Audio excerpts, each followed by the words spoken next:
ఇప్పుడే country delight యాప్ని download చేసుకోండి. Download the country delight app now. ఏటా ప్రపంచవ్యాప్తంగా ఎన్నో లక్షలాది మందిని దారుణంగా చంపేస్తున్నటువంటి మహమ్మారి క్యాన్సర్. అయితే క్యాన్సర్కు ఎప్పటి నుంచో వ్యాక్సిన్ కనుగొనేందుకు ట్రయల్స్ చేస్తూనే ఉన్నారు.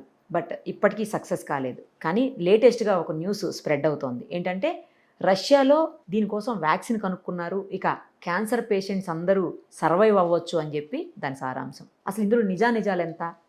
అది నిజమైతే మాత్రం చాలామంది సేవ్ అవుతారు, అందులో డౌటే లేదు. బట్ అసలు అది ఎంతవరకు కరెక్ట్ అనేది ఇప్పుడు మనం డాక్టర్ గీత గారిని అడిగి తెలుసుకుందాం. కేర్ హాస్పిటల్స్ నుంచి ఆవిడ సర్జికల్ ఆంకాలజిస్ట్గా గత కొన్నేళ్లుగా ఉన్నారు. ఆమె అయితే పర్ఫెక్ట్గా చెప్తారని ఆమెను అడిగి తెలుసుకుందాం. నమస్కారం నిర్మా.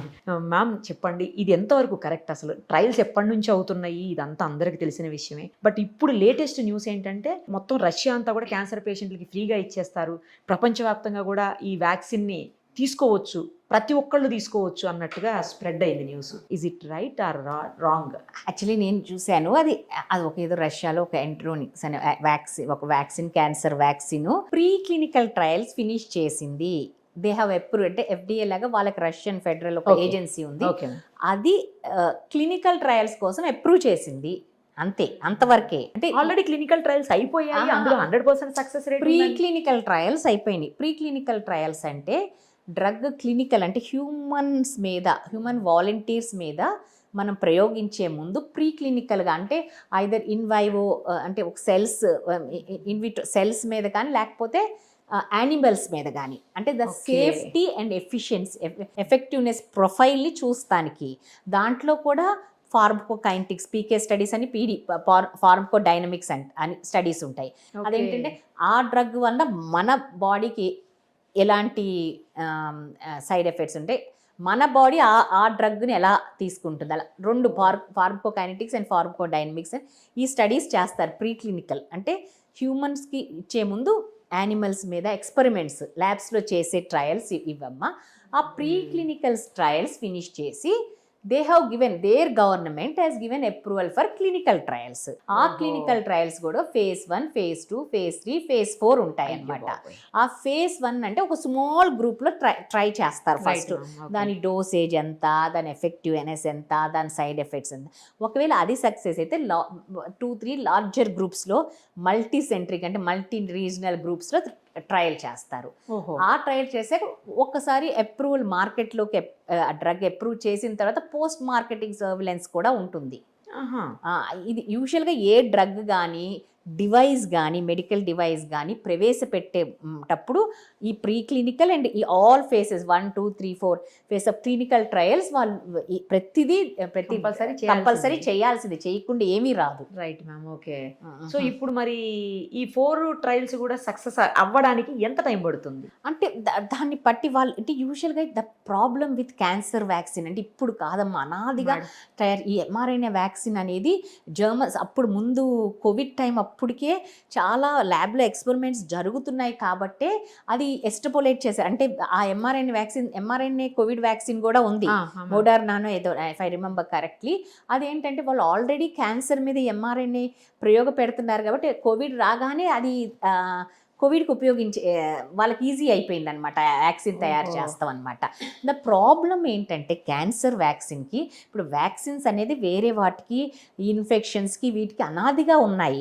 200 years బ్యాకే వ్యాక్సిన్స్ ఇంట్రడ్యూస్ అయినాయి అనమాట. సో మనకి ఈ బ్యాక్టీరియల్ ఇన్ఫెక్షన్, వైరల్ ఇన్ఫెక్షన్స్కి వ్యాక్సిన్, మీజిల్స్ అని, మమ్స్ అని, పోలియో, డిప్తీరియా, టెటనస్, వీటన్నిటికీ వ్యాక్సిన్స్ ఉన్నాయి.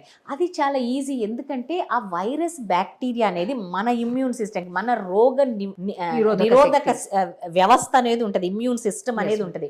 ఆ ఇమ్యూన్ సిస్టమ్ అది డెఫినెట్గా ఫారెన్ బాడీస్ కాబట్టి ఈజీగా అటాక్ చేసి చంపేస్తుంది ఇమ్యూన్ సిస్టమ్ మనకి. బట్ క్యాన్సర్ సెల్స్ అంటే అట్లా కాదు. క్యాన్సర్ సెల్ అనేది మన శరీరంలో కణాలే ఒకేసారి మ్యుటేషన్ డిఎన్ఏలో అట్లా మార్పు వస్తాం వలన యూజువల్గా ఏంటంటే ఒక క్రమబద్ధంగా ఈ డివైడ్ అవుతాయి అన్నమాట. దాన్ని ఒక 2 జీన్స్ కంట్రోల్ చేస్తుంది, ప్రోటోఆంకోజిన్, ట్యూమర్ సప్రెసర్ జీన్ అని కంట్రోల్ చేసి సమతుల్యతగా వెళ్ళిపోతూ ఉంటాయి. ఎప్పుడైతే ఈ జీన్స్లో కానీ ఇంకెక్కడన్నా మ్యూటేషన్స్ ఎక్వైర్ అయినప్పుడు ఆ సమతుల్యత కోల్పోయి ఇష్టం వచ్చినట్టు డివైడ్ అవుతాయి అన్నమాట. సో ఓహో. మన శరీరంలో కణాలే అవి, వేరే కణాలు, ఫారెన్ కణాలు కావయి. మేడం. సో మన శరీరంలో కణాలే కాబట్టి అవి నార్మల్ కణాల్లాగా, హెల్దీ కణాల్లాగా ఉంటాయి, మిమిక్ అవుతాయి ఓహో. Cancer cells. సో దాన్ని అటాక్ చేస్తాం కష్టం, ఎందుకంటే ఇప్పుడు ఫారెన్ బాడీ అంటే ఆ సెల్స్ని అటాక్ చేస్తుంది ఇమ్యూన్ సిస్టమ్, మేడం. అయిపోతాయి. నార్మల్ సెల్స్ మీద ఎఫెక్ట్ ఉండదు. ఇప్పుడు Okay. ఈ క్యాన్సర్ వ్యాక్సిన్ ఏంటంటే ఆ కణాలకి నార్మల్ కణకి డిఫరెన్షియేట్ చేయక నార్మల్ సెల్స్ మీద కూడా సైడ్ ఎఫెక్ట్ ఉండి ప్రమాదం ఉండే అవకాశం ఉంది. ఓహో. అందుకని క్యాన్సర్ వ్యాక్సిన్ కనుక్కోవటం అనేది చాలా కష్టం అవుతుంది. ఇంకొకటి Okay. ఏంటంటే మన శరీరంలో డిఫరెంట్ క్యాన్సర్స్కి డిఫరెంట్ యాంటీజెన్స్ అయి ఉంటాయి. ఒక వ్యాక్సిన్ ఇచ్చేసాం ఆల్ శరీరంలో ఏ Cancers క్యాన్సర్ తగ్గి రాదు అనుకోవడానికి లేదు. అట్లా ఉండదు. ఓహో. Every organ is unique, personalized అనమాట. Each cancer is unique, personalized. ఒక ఆర్గన్లో కూడా డిఫరెంట్ క్యాన్సర్ టైప్స్ ఉంటాయి అన్నమాట. ఒక ట్యూమర్లో ఇది ఎక్కువ ఎక్స్ప్రెస్ అవుతుంది, ఇంకో ట్యూమర్లో ఇంకొక ప్రోటీనో ఇంకొక యాంటీజెన్ ఎక్కువ ఎక్స్ప్రెస్ అవుతుంది. అట్లా యూనిక్గా ఒక వ్యాక్సిన్ ఇస్తే అన్ని అలా కష్టం అనమాట. అందుకని Okay. క్యాన్సర్ వ్యాక్సిన్ కనుక్కోవటం అనేది ఇంత కష్టమైంది. అంటే మ్యామ్ ఇప్పుడు లివర్ క్యాన్సర్ కి వేరే ఉంటుంది, థ్రోట్ క్యాన్సర్ కి వేరే అది ఉంటుంది, ఇప్పుడు స్కిన్ already- క్యాన్సర్ కి వేరే ఉంటుంది, cervical వేరే, అంతే, ఇట్లా అది వేరే ఉంటుంది. వేరే రకంగా ఉంటుంది. ఉంటాయి అన్ని. దీంట్లో ప్రివెంటివ్ వ్యాక్సిన్స్, థెరప్యూటిక్ వ్యాక్సిన్స్ అని ఉంటాయి. ఆల్రెడీ కొన్ని ప్రివెంటివ్ వ్యాక్సిన్స్, కొన్ని థెరప్యూటిక్ వ్యాక్సిన్స్ మార్కెట్లో ఉన్నాయి.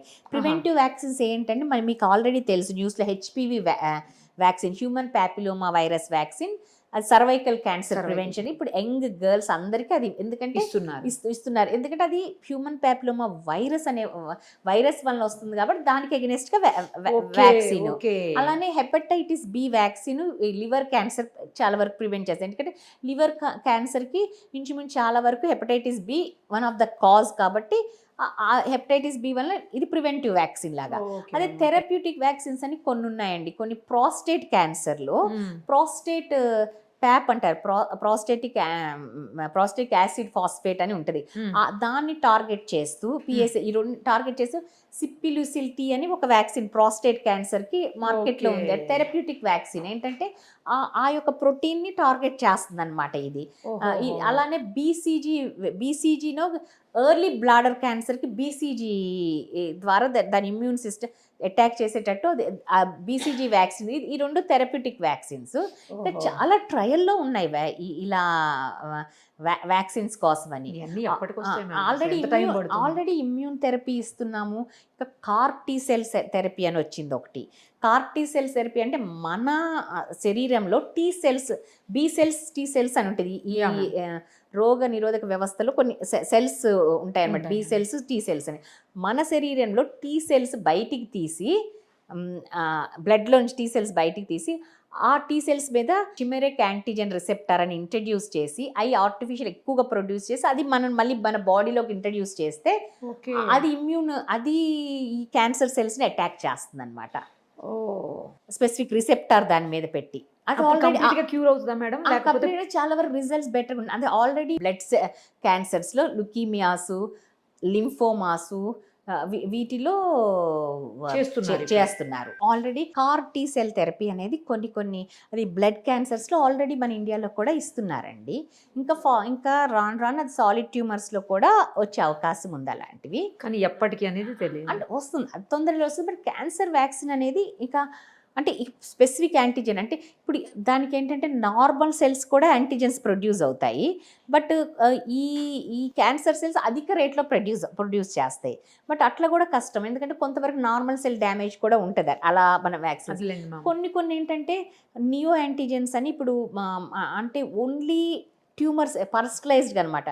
Tumour specific antigen only tumour సెల్సే ప్రొడ్యూస్ చేస్తాయి, దాన్ని నార్మల్ సెల్స్ ప్రొడ్యూస్ చేయవు. అలా ఉన్నప్పుడు మనం తయారు చేస్తాం వ్యాక్సిన్ ఈజీ. ఎందుకంటే ఓన్లీ వ్యాక్సిన్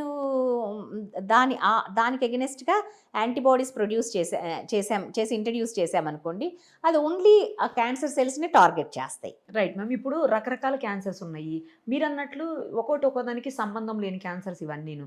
మరి ఇలాంటప్పుడు ఒక్క వ్యాక్సినే అన్నిటికీ పనిచేయదు కదా, మరి ప్రతిదానికి వ్యాక్సిన్ తీసుకోవాలంటే కూడా ఈజీ టు పాసిబుల్ మ్యామ్? అంటే ఈజీ పాసిబుల్ అంటే అది థెరప్యూటిక్ వ్యాక్సిన్స్ ఇవన్నీ. క్యాన్సర్ వస్తే దానికి ఏ ఆర్గాన్కి వస్తే దానికి స్పెసిఫిక్గా అనమాట.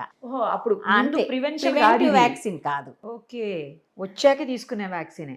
మరి తీసుకుంటే అప్పుడు ఓకేనా, సర్వైవ్ అయిపోతారా నార్మల్గా? Normal person లాగా? దాన్ని బట్టి అంటే ఏది ఎక్స్ప్రెస్ అయింది వాళ్ళ దాంట్లో. అంటే ఒకటి ఇప్పుడు ఎవ్రీథింగ్ ఈజ్ పర్సనలైజ్ మెడిసిన్ అమ్మా, ఇది జీరో ఆఫ్ పర్సనలైజ్ మెడిసిన్. ఇప్పుడు ఒకప్పుడు అంటే వన్ సైజ్ ఫిట్ ఎవ్రీబడి. ఇప్పుడు ఒక సైజ్ ఒక 40 సైజ్ అందరికి ఇప్పుడు ఫిట్ అవుతుందంటే ఫిట్ అవ్వదు. అట్లానే మన జీన్స్ వేరు, మీ జీన్స్ వేరు, నా జీన్ ఒక ప్రత్యేకత వేరు, మీ జీన్ ఒక ప్రత్యేకత వేరు. ఎవ్రీ పర్సన్ అంటే మేబీ అంటే రిలేటెడ్ దాంట్లో hereditary related first degree relatives ఏమైనా కొంచెం కలుస్తాయేమో, కానీ అది కూడా ఎవ్రీ ఇండివిజువల్ యూనిక్ ఉంటుందన్నమాట జీన్.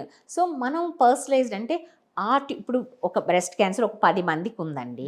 10 మందికి సేమ్ సైట్లో అప్పర్ అవుటర్ క్వాడ్రంట్లో 2 సెంటీమీటర్ ట్యూమర్ ఉంది, సేమ్ ఫైండింగ్స్ 10 మంది, కానీ 10 మందికి బయాలజీ ఒకటి కాదు, 10 మందికి డిఫరెంట్గా ఉంటుంది. సో ఈ 10 మందిని మనకు ఓకే మనం ఇక్కడ ట్యూమర్ ఉంది బ్రెస్ట్ క్యాన్సరు, ఈ 10 మందిని ఒకలాగా ట్రీట్ చేద్దామంటే కుదరదు. అది కొంతమందికో ఒక సెట్ ఆఫ్ పాపులేషన్కేమో మంచి రిజల్ట్స్ ఉంటుంది, ట్యూమర్ పోవచ్చు. ఒక సెట్ ఆఫ్ పాపులేషన్కో అసలు ఏమీ దాని మీద ఎఫెక్టే ఉండదు. కొంతమందికేమో సైడ్ ఎఫెక్ట్స్ ఉంటాయి కానీ అసలు ఏమీ తగ్గదు అనమాట, పెరగవచ్చు కూడా, అట్లా అనమాట. సో అలా కాకుండా వాళ్ళ జెనెటిక్ ప్రొఫైలింగ్ పట్టి మనం ట్రీట్ చేసామనుకోండి, అందరికీ డెఫినెట్గా మంచి ఎఫెక్ట్ ఉంటుంది, అంటే అందరికీ అది తగ్గిపోయే అవకాశం ఉంది. So it is no longer a one size fit everybody, it is era of personalised medicine cancer అనేది. ఇప్పుడు ఈ రష్యాలో ఏదైతే ప్రీ క్లినికల్ ట్రయల్స్కి పర్మిషన్ ఇచ్చారు అని అంటున్నారు కదమ్మా, అది సక్సెస్ అయింది, ఇప్పుడు క్లినికల్ ట్రయల్స్ అంటున్నారు. సో ఈ మెడిసిన్ ఎప్పటికి అందుబాటులోకి వచ్చే అవకాశం ఉంటుంది మ్యామ్? కొంతవరకైనా హెల్ప్ అవుతుంది కదా కొంత? అంటే అది తెలియదమ్మా అసలు వస్తుంది, అది ఎంతవరకు ఉపయోగపడుతుందో హ్యూమన్ దీంట్లో, ఎంతవరకు సక్సెస్ఫుల్ బయటకు వస్తుంది, వాళ్ళు ఎంతవరకు సక్సెస్ఫుల్గా చేయగలరు, ఎంతవరకు సైడ్ ఎఫెక్ట్స్ అంటే నార్మల్ సెల్స్ టార్గెట్ చేయకుండా ఓన్లీ అబ్నార్మల్ సెల్స్ ఎంతవరకు టార్గెట్ చేయగలరో, ఇవన్నీ చాలా ఇఫ్స్. అంటే మ్యామ్ ఒకవేళ ఎక్కడన్నా ఫెయిల్ అవుతుంది అనుకుంటే ఇక్కడ ఆపేస్తారా? ఇప్పుడు ఫస్ట్ స్టేజ్ లో ఫెయిల్ ఫెయిల్ అయితే సైడ్ ఎఫెక్ట్స్ ప్రొఫైలింగ్ చూస్తారు కదా, టాక్సిక్ అంటే ఆపేయాల్సిందే, ఆపేసి మళ్ళీ దాన్ని రీసెర్చ్ చేసి మళ్ళీ ఇంకా మాడిఫై చేసి అంత మీద లిప్స్ అండ్ బట్స్ తెలియకపోవచ్చు. ఇది ఇప్పుడు అని కాదు, చాలా రోజుల నుంచి, చాలా నేను చెప్పాను కదా ముందు నుంచి, because same MRI vaccine MRI మీదే చేస్తున్నారు కాబట్టి ఐ థింక్ ఎంఎస్ వెంటనే దాన్ని కోవిడ్ వ్యాక్సిన్కి దాన్ని ఉపయోగించారా ఆ రీసెర్చ్. మ్యామ్ ఇంత డెవలప్ అయింది, సైన్స్ టెక్నాలజీ డెవలప్ అయింది, ఇంత ఫాస్ట్గా ఉన్నారు, చాలా తెలివైన వాళ్ళు ఉన్నారు, ఎందుకు ఇంకా అసలు క్యాన్సర్ లాంటి మహమ్మారికి సరైన మెడిసిన్ ఎందుకు? అదే ఫస్ట్ చెప్పాను కదా, it is not cancer cell is not a foreign body, foreign cell, it is our own cell. దాన్ని టార్గెట్ చేయాలి అంటే నార్మల్ సెల్స్ కూడా ఎఫెక్ట్ ఉంటుంది, అంటే that medicine should be able to differentiate cancer cell and normal cell. Even developed అదే major ఇది cancer problem అయితే. అదే డెవలప్డ్ కంట్రీస్ కూడా ఏం చేయలేని పరిస్థితి ఉంది. అంటే డెవలప్డ్ కంట్రీస్ అని కాదు, research is going on, maybe in the future some solution will may come, definitely will come. అంటే ఇప్పుడు మెరుగు, ఇప్పుడు ఇమ్యూనోథెరపీ వచ్చింది చాలా వరకు, ఇప్పుడు CAR-T సెల్ థెరపీ అని వచ్చింది, మన ఓన్ సెల్స్. అదే ఇంకా కొన్ని ఏంటంటే మన ఓన్ ట్యూమర్ వచ్చిన తర్వాత ట్యూమర్ సెల్స్, మన బాడీలో ట్యూమర్ సెల్స్నే బయటికి తీసి ఆ ట్యూమర్ సెల్స్కి అగెనెస్ట్గా యాంటీబాడీస్ బయట ల్యాబ్లో ప్రొడ్యూస్ చేసి ఆ యాంటీబాడీస్ మళ్ళీ శరీరంలోకి ఎక్కించి ఆ ట్యూమర్ని ఆ సెల్స్ చంపేటట్టు చేస్తాం అనమాట. అలా కూడా వచ్చినాయి. మొత్తానికి క్యూర్ అయిపోయి సర్వైవ్ అయిపోతారు అనేది ఉంటుందా మేడం అసలు క్యాన్సర్ పేషెంట్స్లో?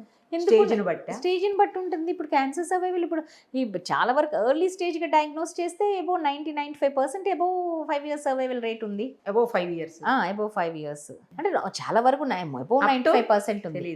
అంటే అప్పుడు ఉంటుంది నార్మల్ లైఫ్ ఉంటుంది చాలా మందికి. The key to success in cancer is early diagnosis అమ్మ. That's way we should awareness మీద వాటి మీద ఎక్కువ కాన్సన్ట్రేట్ చేయాలి. అంటే ఇప్పుడు మనం ఎంత చెప్పినా కానీ ఎస్పెషల్లీ మన ఇండియాలో ఎస్పెషల్లీ లేడీస్కి మనం ఎంత చెప్పినా కానీ అవేర్నెస్, ఒక మ్యామోగ్రఫీ చేయించుకోమంటే ఇప్పుడు మోస్ట్ ప్రివలెంట్ క్యాన్సర్ బ్రెస్ట్ క్యాన్సరా, అది ఏముంది, చిన్న 40 దాటిన సంవత్సరానికి ఒక మ్యామోగ్రఫీ చేయించుకోండి అమ్మ. ఒక చీర ఖరీదు కాదు అది. అన్నా కానీ ఎవ్వరూ అంటే మనకి రాదు, మనకెందుకు వస్తుందిలే అనే డినయల్లో ఉంటాము. అండ్ లేడీస్కి ఉన్న వాళ్ళ భయం అనేది ఉంటుంది, ఏమైనా డయాగ్నోస్ అవుద్దో మన భయం ఉంటుంది, ఇవన్నీ కారణాలు, ప్రెషర్ ఉంటుంది. వీటన్నిటి వలన ఈ టు సక్సెస్ ఈజ్ ఎన్ని వచ్చినా కానీ ఎర్లీ డయాగ్నోసిస్ అండ్ ఆల్ దాన్ని ప్రివెంట్. ఇప్పుడు ప్యాప్స్మియర్ లాంటివి చేసామనుకో సర్వైకల్ క్యాన్సర్కి 10 years పాటు ప్రీ క్యాన్సరస్ స్టేజ్ ఉంటుంది ఓహో సర్వైకల్ క్యాన్సర్కి. ఓకే అప్పుడు ఎప్పుడు డయాగ్నోస్ క్యాన్సరే రాకుండా అరికట్టగలం. అలాంటిది cancer 3rd stage 4th stage కూడా వస్తున్నారు. చేయించుకుంటే 10 years వరకు ప్రాబ్లం ఉండదు. 3 yearsకి ఒకసారి ప్యాప్స్మియర్ యూజువల్ రికమెండెడ్. హెచ్పివి వైరస్తో కంబైన్ చేస్తే 5 years వరకు చేయొచ్చు. కానీ అంటే ఒక్కసారి ఆ హెచ్పివి వైరస్ దాంట్లోకి వెళ్ళిపోయి ఆ స్టేజ్ అది pre cancer stage dysplasia start అయిన తర్వాత క్యాన్సర్గా మారడానికి యూజువల్ పీరియడ్ 10 years. సో అప్పుడు ఒక క్లినికల్ ఎగ్జామినేషన్ చేసిన అబ్నార్మల్ సర్విక్స్ కనిపెట్టినా కానీ క్యాన్సర్ రాకుండా ప్రివెంట్ చేయొచ్చు. అలాంటిది 3rd స్టేజ్ 4th స్టేజ్లో కూడా వస్తారనమాట సర్వైకల్ క్యాన్సర్తో. So best remedy is prevention early diagnosis. Right ma'am, పర్ఫెక్ట్గా చెప్పారు. చూద్దాం మ్యామ్, మీరు అన్నట్లు రష్యా వ్యాక్సిన్ త్వరగా వచ్చేస్తే అందరికీ హ్యాపీయే కదా, అది రియల్ గా సక్సెస్ అయ్యి వస్తే అందరికీ హ్యాపీ. Good news. అందరికీ so much research is going on everywhere. ఆ రీసెర్చ్ ఫలితంగానే ఒక్కొక్క సంవత్సరానికి ఒక మంచి వేరు డ్రగ్స్ వస్తున్నాయి. ఇమ్యూనోథెరపీ వచ్చింది, మీకు తెలుసు కదా. ఇమ్యూనోథెరపీ ఆల్రెడీ తీస్తున్నాం పేషెంట్స్కి చాలా ఏళ్ళ నుంచి. తర్వాత ఈ CAR T cell థెరపీ ఇప్పుడు బ్లడ్ మ్యాలిగ్నెన్సీస్లో వాడుతున్నారు, హెమటలాజికల్ మ్యాలిగ్నెన్సీలో, ఇంకా డెఫినెట్గా సాలిడ్ ట్యూమర్స్లో కూడా దాన్ని వస్తుంది. అట్లా డెఫినెట్గా ఇప్పుడు ఆల్రెడీ నేను చెప్పినట్టు క్యాన్సర్ సెల్సే బయటికి తీసి దాని యాంటీబాడీ ప్రొడ్యూస్ చేసి మన ఓన్ ఇమ్యూన్ సిస్టమ్ అంటే మన ఓన్ రోగనిరోధక వ్యవస్థని బలపరిచి ఆ వ్యవస్థ ద్వారా మనం ఈ సెల్స్ని అటాక్ చేసేటట్టు చేస్తాం అన్నమాట. ఇవన్నీ వస్తున్నాయి. వ్యాక్సిన్ కూడా ఇలాంటిదే అన్నమాట, థెరప్యూటిక్ వ్యాక్సిన్. ప్రివెంటివ్ వ్యాక్సిన్ కాదు. ప్రివెంటివ్ రావడానికి ఇంకెంత టైం పడుతుంది. Right ma'am, thank you so much. Suman టీవీలో మీ పర్సనల్ అండ్ బిజినెస్ ప్రమోషన్స్ కోసం కింది నెంబర్కి కాంటాక్ట్ చేయండి.